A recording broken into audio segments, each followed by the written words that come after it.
அறிவாயா? கேட்டேன் மன்னவா, அதை பற்றி உங்களிடம் கூற வேண்டும் என்று சொல்கிறார். அவள் உங்களிடம் நீதி கேட்ட வந்திருப்பதாக கூறுகிறாள். நீதி கேட்டு வந்திருக்கிறாளா? சரி, அந்த பெண்ணை உள்ளே அனுப்பு.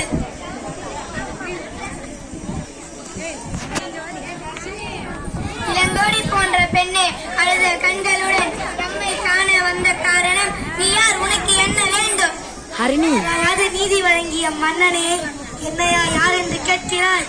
சொல்கிறேன் கேள். இயக்கும் வண்ணம் ஒரு புறாவுக்காக தன் உடலையே தன் சிபிமன்னனை பற்றி நீ அறிவாயா?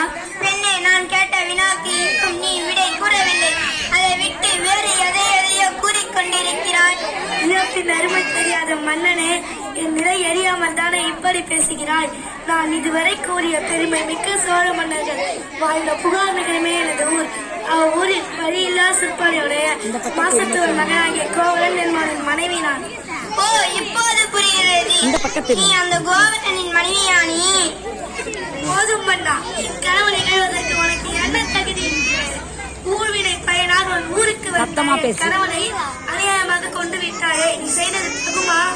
பெண்ணே, போதும் நிறுத்து.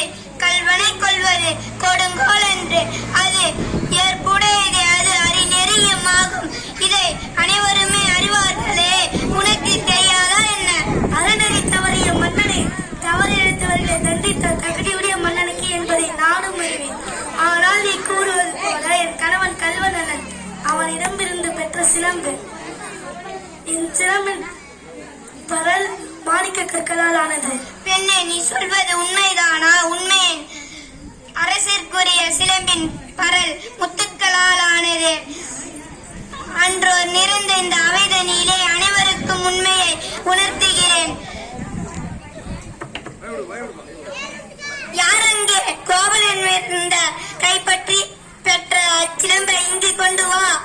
நீதி தவறானவன் என்று உன்னை கூறிக்கொள்ளும் மன்னனே, ஒரு தவறும் செய்யாத என் கணவனை கொன்று உன் அறநெறிக்கு இருக்கு என்றோ இதை மெய்ப்பிக்கிறேன். இங்கே பார். தவறிழைத்து விட்டேனே, பிறர் சொல் கேட்டு பெரும்பிழை செய்தேனே. யானோ அரசன், யானோ கல்வன். இனி எனக்கு இந்த செங்கோல் தான், வெண்கொற்றை கொடைதான் எதற்கு? செங்கோல் தான் எதற்கு? என் வாழ்நாள் இன்றோடு முடிகிறது.